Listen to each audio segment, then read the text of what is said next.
किसी संघर्ष की कोई ज़रूरत ही नहीं है। ठीक है, जैसे हो ठीक हो, कोई मेहनत नहीं करनी है, कुछ छोड़ना नहीं है। कमज़ोरियों को स्वीकार करने से ही आप देखोगे कि कमज़ोरियाँ आपकी ताकत बन जाएंगी। अच्छा, हुआ है कभी तुम्हारे साथ, या व्यर्थ का दर्शन झाड़ रहे हो? कमज़ोरी से हमारा पुराना रिश्ता है, कमज़ोरी की हमारी आदत है, तो कमज़ोरी में हमें अब सुरक्षा लगने लगी है। और फिर मेहनत, कमज़ोरी आसानी से थोड़ी हट जाती है, मेहनत लगती है। कौन मेहनत करे? जम्हाई लो, सो जाओ, खाओ पियो, तोन फुलाओ, पड़े रहो। लड़ने के लिए एक निडर इंसान चाहिए, डरपोक चूजों की बस की नहीं है लड़ना। अध्यात्म की शुरुआत होती है नकार से, न से, विरोध से। ये स्वीकार वगैरह बहुत आखिर की बातें हैं। कहां फंस गए तुम? वीडियो था अपनी कमजोरियों से भिड़ जाओ, तो उसके संबंध में आलोक चंद्र हैं, उन्होंने थोड़ा प्रतिवाद किया है। कह रहे हैं अपनी कमजोरियों से कभी मत भिड़ो, क्योंकि कमजोरियां भी आपके व्यक्तित्व का पहलू हैं। अपनी कमजोरियों पर विजय पानी हो तो स्वीकार करो कि हाँ, मैं हूँ ऐसा। कमजोरियों को स्वीकार करते ही कमजोरियां आपकी ताकत बन जाएंगी। जिस भी चीज़ को आपने स्वीकार कर लिया वो आप पर अपनी पकड़ कमज़ोर कर देती है। लड़ना नहीं है, न खुद से न दूसरों से, बस सहजतापूर्वक स्वीकार करना है, क्योंकि कोई भी पदार्थ पूर्ण नहीं होता और न कभी हो सकता है। लड़ोगे तो हारोगे, स्वीकार करोगे तो जीतोगे।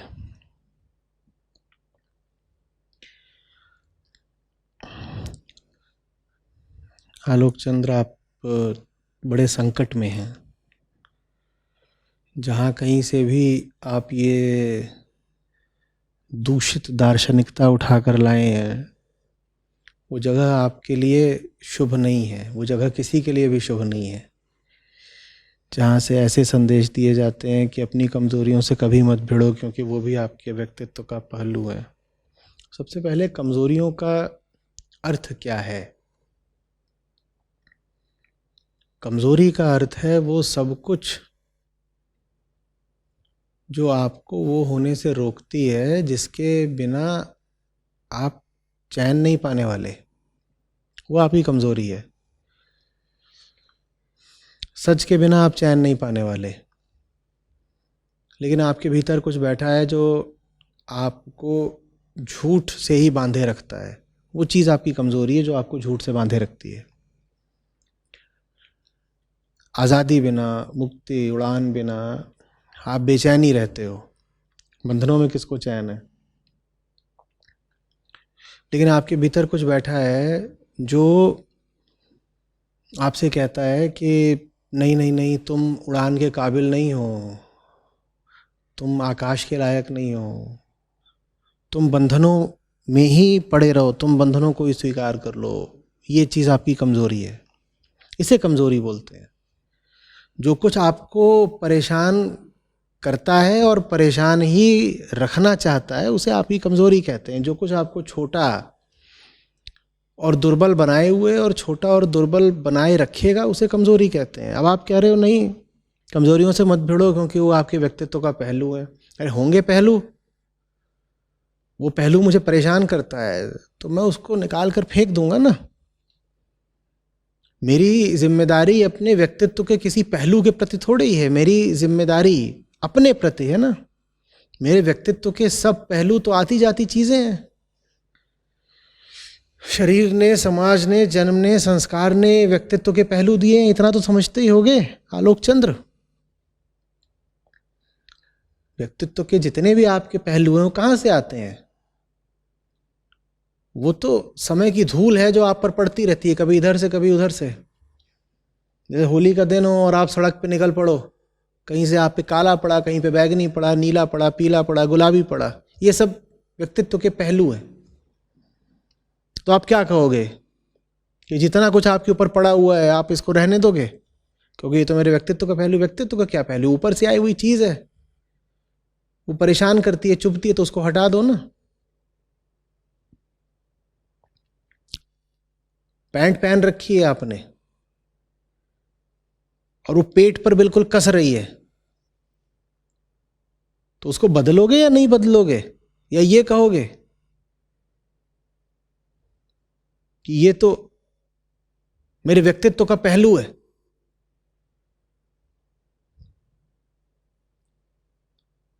पहलू हो चाहे पैंट हो, जब वो तुमको बेचैन रखे है, सांस भी नहीं ठीक से लेने दे रहा, तुम्हें तुम्हारे सहज विराट मुक्त स्वभाव में जाने नहीं दे रहा, तो तुम उसके साथ समझौता कैसे कर लोगे?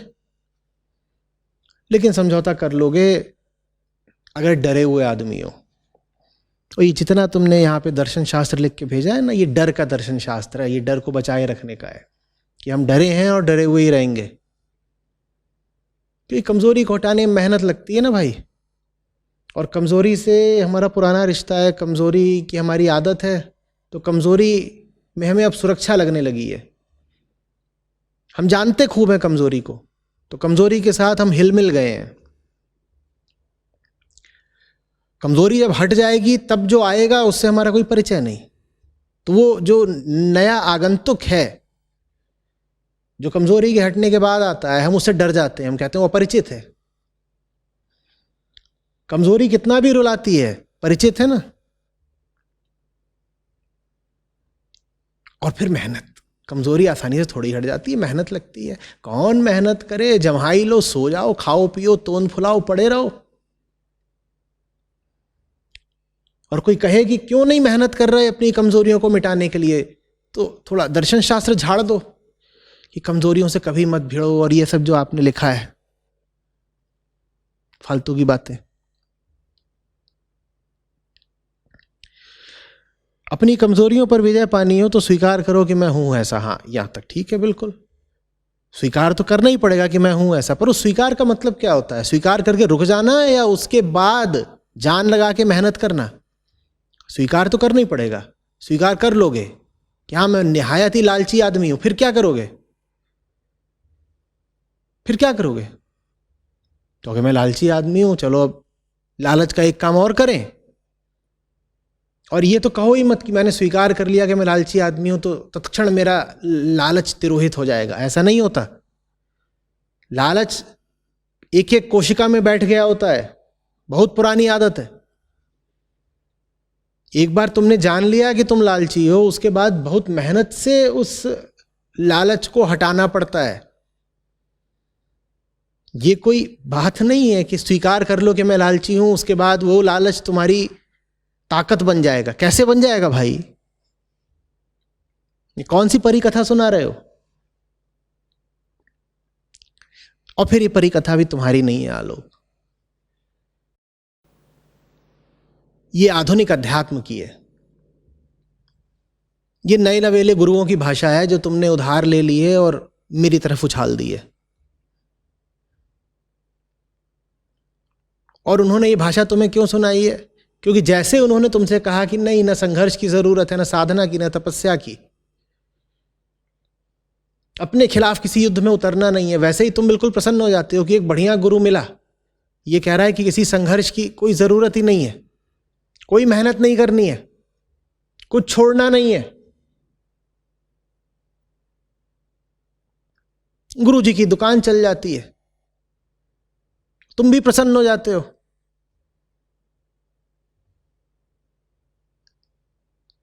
कि आंतरिक आलस और डर को गुरु जी से अब मुझे वैधता मिल गई।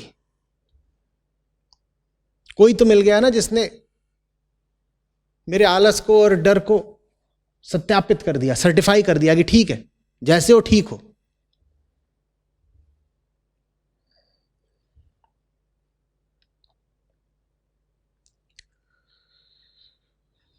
कमजोरियों को स्वीकार करने से ही आप देखोगे कि कमजोरियां आपकी ताकत बन जाएंगी। अच्छा, तुम्हें गणित का सवाल नहीं आता, तुमने स्वीकार कर लिया तुम्हें नहीं आता, अब ये बात तुम्हारी ताकत बन गई।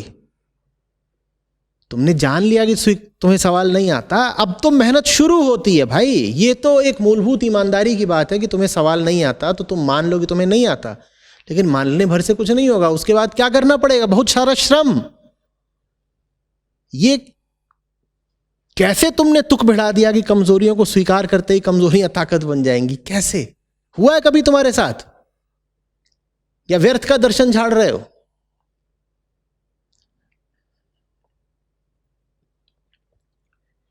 जिस चीज को भी आपने स्वीकार कर लिया वह आप पर अपनी पकड़ कमजोर कर देती है। अच्छा, शराबी स्वीकार कर लेता है वो शराबी है, तो उसका पीना छूट जाता है या कम हो जाता है? होता है ऐसा? कामुक आदमी अच्छे से जानता है कि वो हद दर्जे का सेक्सुअल परवर्ट है, तो इससे उसकी कामुकता कम हो जाती है। कौन सा कामुक आदमी है जो नहीं जानता कि उसकी कामुकता गंधाती है और वो गले तक नाक तक कामुकता में डूबा हुआ है? सब जानते हैं ना। और ये जानने भर से तुम्हारी कामुकता कम हो जाती है क्या? नहीं, वो कम होती है जब तुम मुट्ठियां भींचते हो और एक सख्त संकल्प करते हो कि जीवन का परिवर्तन करना है, समय जिंदगी व्यर्थ नहीं जाने देने हैं, तब होता है।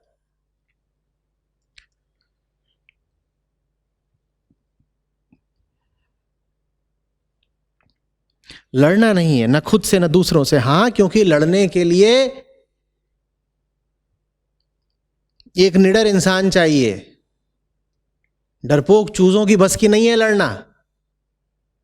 आलोक चंद्र, लड़ना नहीं है, ना खुद से ना दूसरों से।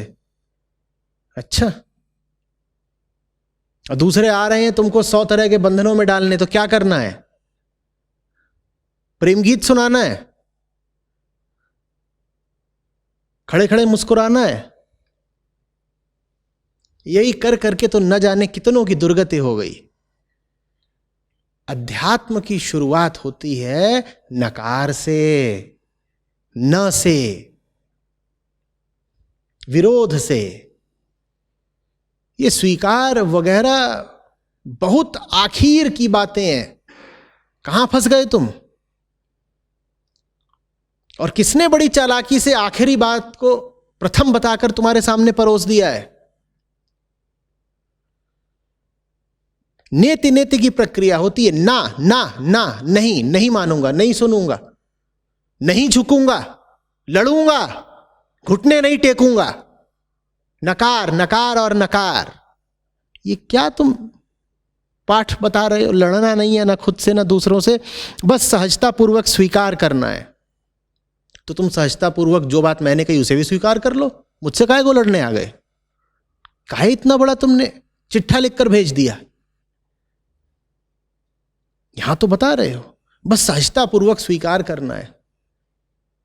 इस बात को जरा अपनी जिंदगी में ही आजमा कर देख लो। जो कुछ हो रहा हो तुम्हारे साथ, देख लो उसे सहजता पूर्वक स्वीकार करके, और कल्पना कर लो कि कौन कौन सी चीजें हो सकती हैं। वो सहजता पूर्वक स्वीकार करने की है क्या?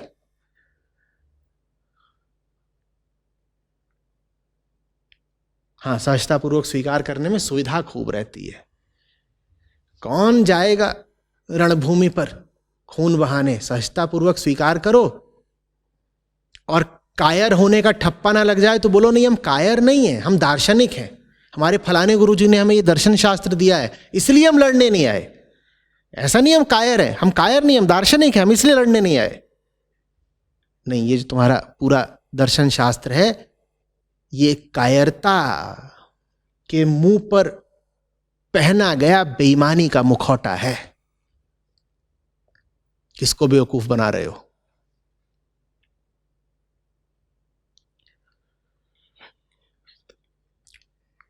लड़ना नहीं है क्योंकि कोई भी पदार्थ पूर्ण नहीं होता और न कभी हो सकता है। घटिया फिलॉसफी। पदार्थ नहीं हो तुम चेतना हो। बिल्कुल कोई पदार्थ पूर्ण नहीं होता, ना हो सकता है। पर तुम पदार्थ हो क्या? तुम्हारे गुरुजी ने यही बताया है तुम्हें कि तुम पदार्थ हो। पदार्थ पूर्ण नहीं हो सकता, लेकिन चेतना तो पूर्ण होने के लिए ललायित ही रहती है ना लगातार। उसी पूर्णता को पाने के लिए ही तो तुम बेचैन हो, उसी पूर्णता को पाने के लिए ही तो हम और तुम जी रहे हैं ना। बिल्कुल पदार्थ पूर्ण नहीं हो सकता। तुम्हारे हाथ की उंगलियां पूर्णता की मांग भी नहीं करती, करती हैं क्या? तुम्हारी नाक ने कभी कहा है मुझे पूर्णता चाहिए? तुम्हारी दाढ़ी ने बोला है? तुम्हारी तोंद ने बोला है? ये नहीं बोलते कि हमें पूर्ण होना है। पूर्णता की मांग कौन करता है? हमारी चेतना। हम चेतना हैं आलोक, हम पदार्थ नहीं हैं। एबीसी अध्यात्म की बहुत शुरुआती बात है ये। पदार्थ को नहीं पूर्ण होना होता, पर तुम चेतना हो जिसे पूर्णता चाहिए, और अगर उसे पूर्णता चाहिए तो उसे संघर्ष करना पड़ेगा, उसे लड़ना पड़ेगा। किसके खिलाफ? उन सब बंधनों के खिलाफ जिन्होंने उसे माने चेतना को बांध रखा है।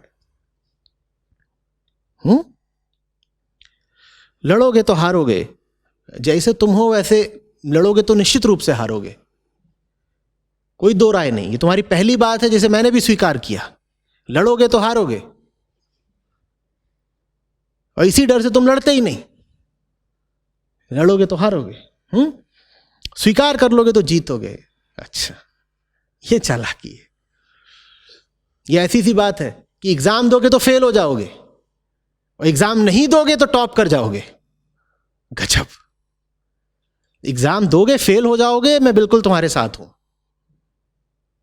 तुम अगर कहते हो कि एग्जाम दोगे तो एक बार फेल होगे, तो मैं कहूंगा नहीं, एग्जाम दोगे तुम 5 बार फेल होगे, तुम्हारी हालत ऐसी ही है। लेकिन जो तुमने दूसरी बात बोली ना कि एग्जाम नहीं दोगे तो टॉप कर जाओगे, ये खुद के खिलाफ षड्यंत्र है। अपने ही दुश्मन क्यों बन रहे हो? बाज आओ। ऐसा ही सवाल है ये। कह रहे हैं कि उद्धृत किया है कहीं से कि जहां हो वहीं मजे में हो जाओ। न फकीर बनने की जरूरत है, न सम्राट बनने की। जो है उसे बस स्वीकार करो प्रभु का प्रसाद समझकर। जहां हो वहीं मजे में हो जाओ। और गटर में हो तो? गटर में हो तो बाहर निकलोगे या बताओगे कि जहां हो वहीं मजे में हो जाओ? और प्रश्नकर्ता साहब, अधिकांश मानवता गटर में ही है। उन्हें ये मत बताओ कि जहां हो वहीं मजे में हो जाओ। हम ऐसी जगह फंसे हुए हैं जहां हमें नहीं होना चाहिए। ये मत बताओ कि जहां हो वहां मजे में हो जाओ।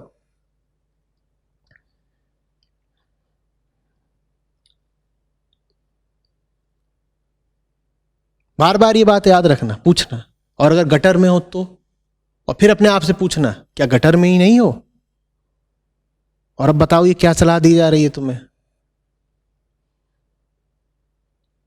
कि तुम तो जिस जगह हो वहीं पर रहो।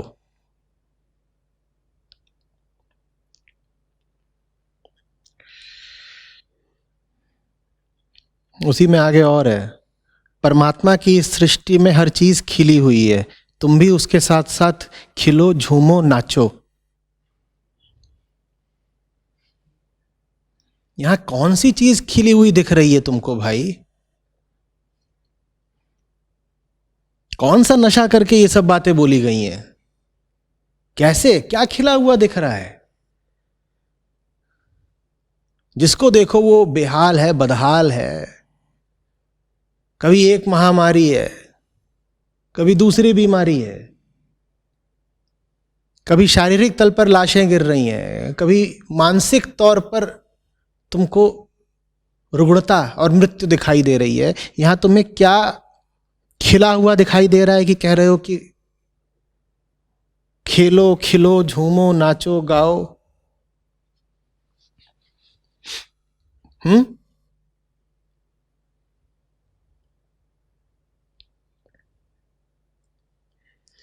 खेलना, खिलना, झूमना, नाचना, गाना, ये सिर्फ चेतना के उत्थान के साथ संभव है।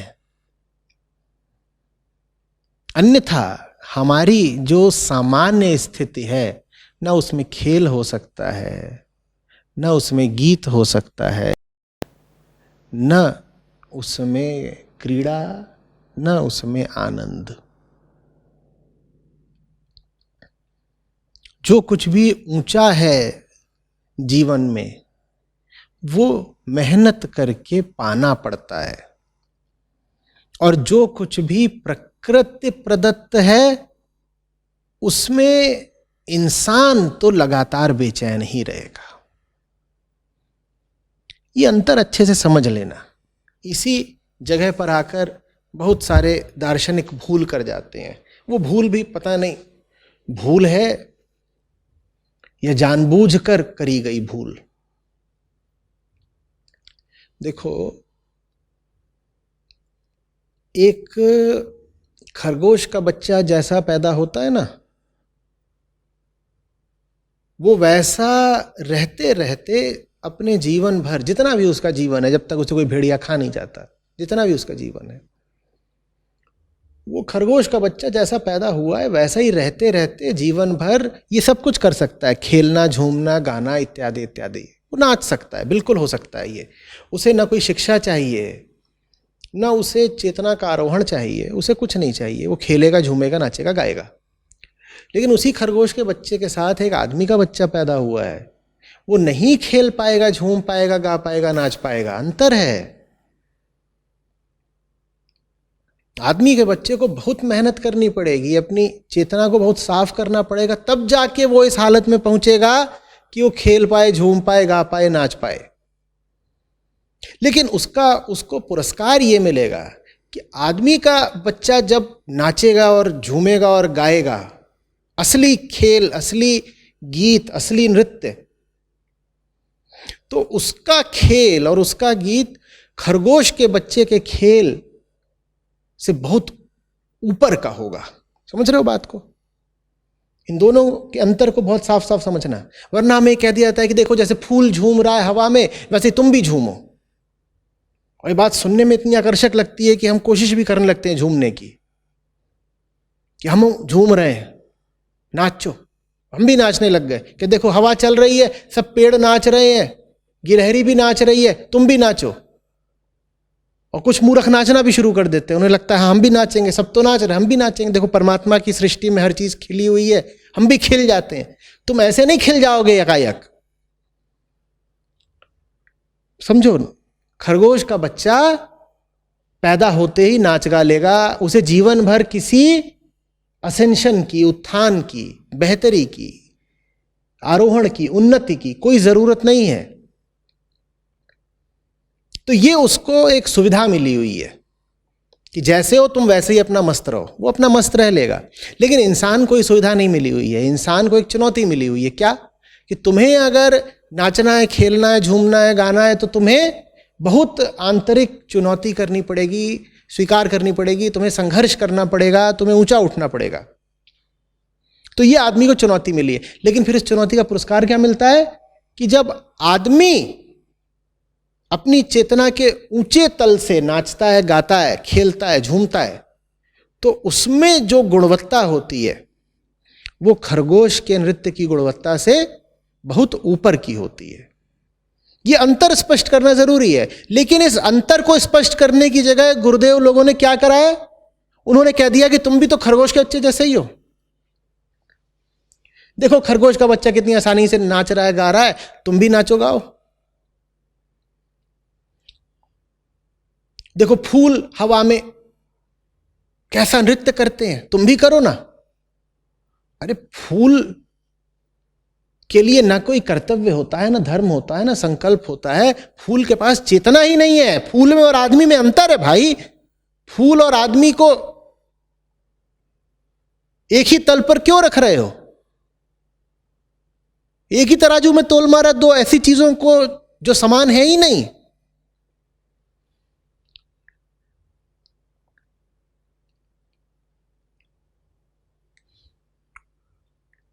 तो ये सब बातें नासमझी की हैं और इन्होंने बहुत लोगों को बर्बाद किया। ये नहीं करनी चाहिए। आदमी पैदा होने का मतलब है एक कर्तव्यशील जीवन तुम्हें बिताना पड़ेगा। तुम्हें चुनौतियां स्वीकार करनी पड़ेंगी, उनसे तुम मुंह नहीं चुरा सकते। तुम्हें संघर्ष करना पड़ेगा। भिड़ो और आगे बढ़ो। अनवरत अनंत यात्रा है ये एक।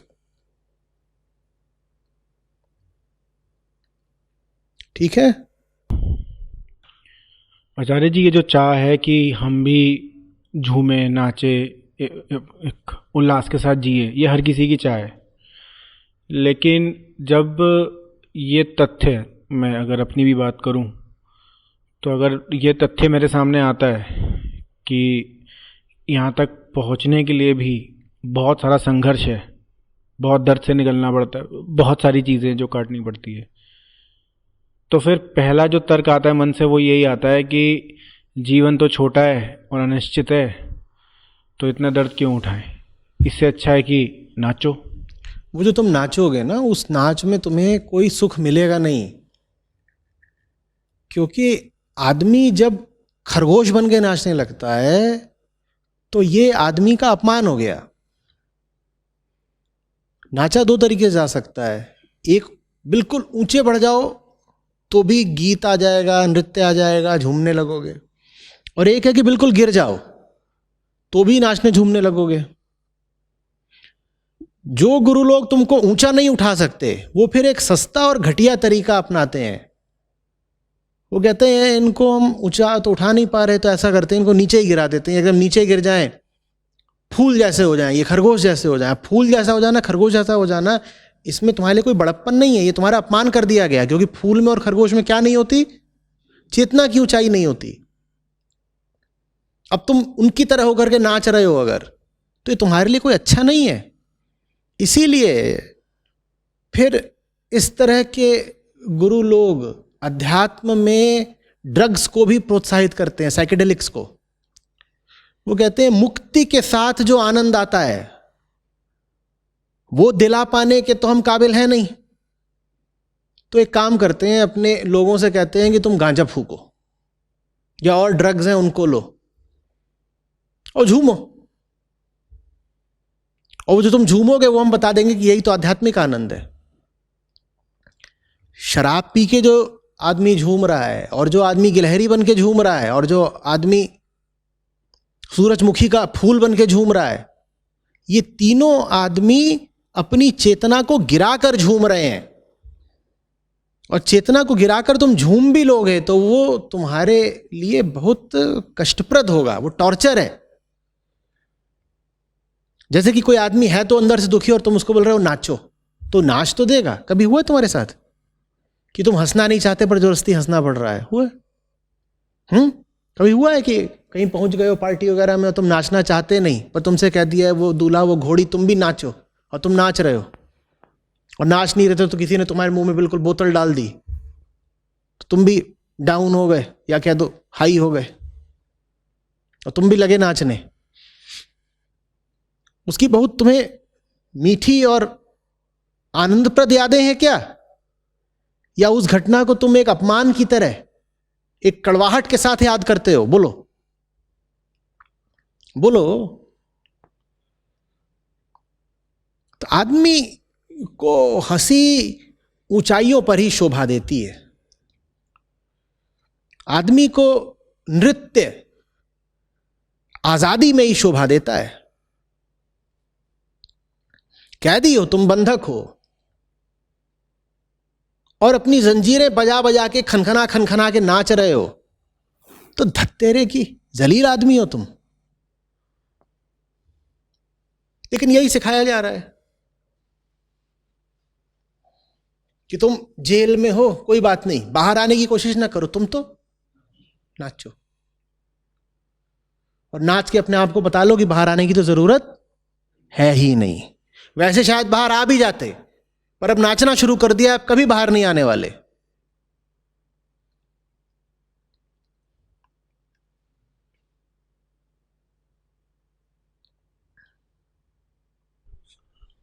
और जैसे आज का जो बाजार है, जो लगातार हमें हमारे दुखों को छुपाने के बाद कहता है कि आपको संघर्ष की ज़रूरत नहीं है, आपको और ज़्यादा एक्सेप्टेंस, संभोग, मतलब संभोग भोगने की ज़रूरत है, कि आप और भोगें, और खरीदें, और खाएं, और पिएं, और खुश रहिए। तो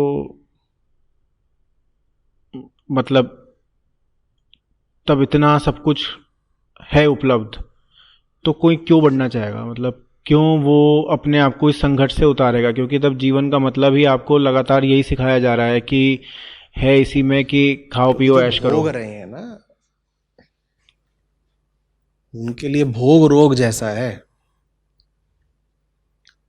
भोगते हैं रोते हैं, भोगते हैं रोते हैं। भोगने से अगर तुमको वाकई आनंद मिल रहा हो तो भोग लो, फिर क्या तकलीफ है। और भोगने से काम बन ही रहा होता तो फिर तो बढ़िया ही बात थी, भोग ही लो। और कोई आए और पूरी ईमानदारी के साथ कह दे कि चीज़ें भोग के, फर्नीचर खरीद के और इधर उधर देश दुनिया घूम के मज़े ले करके उसको बिल्कुल आनंद पद की प्राप्ति हो जाती है, तो मैं कहूँगा शाबाश, बहुत अच्छी बात है। फिर तो जो कर रहे हो करे जाओ और करो।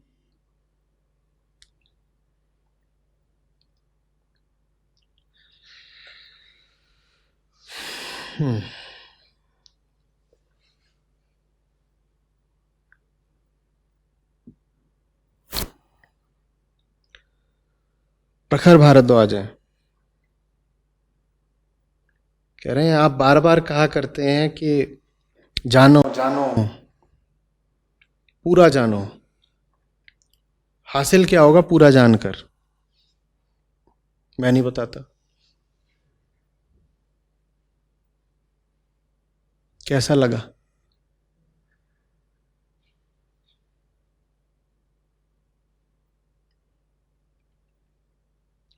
तुम वाकई इतने बेहोश हो या मेरी सेवा में अपना मजाक प्रस्तुत करते हो? कि सर बड़े टेंशन में नजर आते हैं अक्सर, तो इनसे हम कुछ मजाक कर दिया करें। साहब ये जानने के लिए सवाल पूछ रहे हैं कि हासिल क्या होगा जानकर। अरे अगर जानकर कुछ हासिल नहीं होगा तो तुम ये भी क्यों जानना चाहते हो कि क्या हासिल होगा जानकर? अगर उत्तरों की कोई कीमत नहीं होती तो तुम्हें इस सवाल का भी उत्तर क्यों चाहिए होता? पर अभी मैं तुम्हें इसका एक सही उत्तर न दूं तो बेचैन रह जाओगे, एक अधूरापन पकड़ेगा, है ना? इसलिए जानना पड़ता है। हमारी जो चेतना है ना, वो ज्ञान धर्मा है। उसको अगर ज्ञान नहीं मिलता तो वो अधूरी रह जाती है। वो जानना चाहती है, समझना चाहती है, स्वभाव है तुम्हारा। इस पर प्रश्न नहीं लगा सकते तुम कि ऐसा स्वभाव क्यों है। ऐसा है, ऐसा है, बस तुम्हें जानना है। अगर तुम पूछोगे क्यों जानना है तो मैं कहूंगा इसीलिए जानना है, उसी लिए जानना है जिस वजह से तुमने सवाल पूछा है। मुझसे मत पूछो क्यों जानना है, अपने आप से पूछो कि तुम्हें क्यों जानना है, कि क्यों जानना है।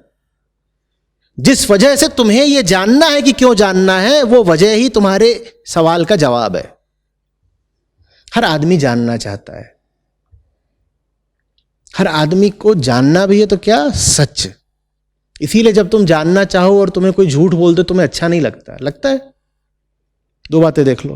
पहली बात, तुम हमेशा उत्सुक रहते हो, जिज्ञासु रहते हो, तुम्हें कुछ पूछना है, जानना है। आंखें भी इधर उधर देखती रहती हैं, क्या चल रहा है, पता करें हो क्या रहा है, इधर क्या हो रहा है, उधर क्या हो रहा है। छोटा बच्चा भी ये सब कर रहा होता है।